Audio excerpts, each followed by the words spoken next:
He meets his mother at the market every day, but each time, he'd pretend not to see her. He never made an effort to talk to her. Even if they bumped into each other in the small town, they'd act like strangers. That day, Dongshi was selling clothes on the street. His mother Yudong came to his stall for the first time. He didn't greet her warmly like he did with other customers. It wasn't until Yudong silently picked out her clothes and paid that neither of them said a word. But shortly after she left, Dongshi lost the desire to keep selling.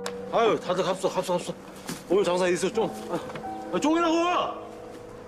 He took several pieces of clothes and threw them in front of his mother. 가져버리고 나 장사하는데 다시는 오지 마세요. 나가 하여 엄청 참고 있신지 건들지 마세요. 예? 예? 이 미친놈아, 어디서 소리를 질렀시? 넌 아주 너멍한테 어디서? And the people around him didn't understand why he'd done that. 그러니까 살아생전에 돈 주지 말고 아주 저기 좀 하냐고! 예?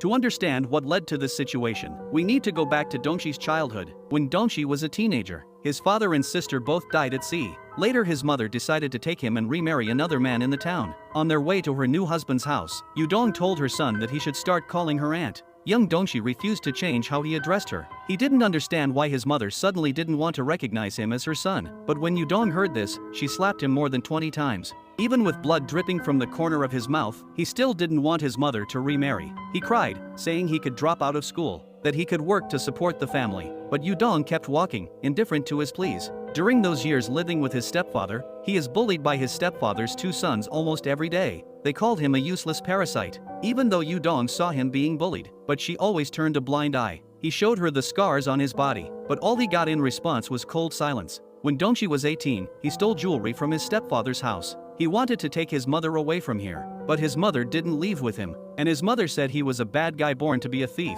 That's when resentment took root in Dongshi's heart. He cut ties with his mother completely. After 30 years of living elsewhere, he returned to his hometown, but he didn't go out of his way to find his mother. In fact, he didn't even want to acknowledge Yudong as his mother. He was convinced that he had no family left in this world. Now, Yudong was old. A few years after Dongshi ran away from home, her second husband died of illness. Then, her two stepsons kicked her out of the house. She was forced to move back into the house of her first husband. She knew Dongshi hated her, so she never looked for him. But 3 months ago, she was diagnosed with late-stage cancer. She didn't want to waste money on surgery, because she felt it was time for her to go. When Dongshi heard the news from his friends, he didn't feel any sadness or regret. In fact, he thought it might finally free him from this mother-son relationship. That day, his friends invited him to a tavern, and they all urged him to reconcile with his mother. To outsiders, Yudong seemed like a kind old woman, but they didn't know what Dongshi had gone through. After returning home,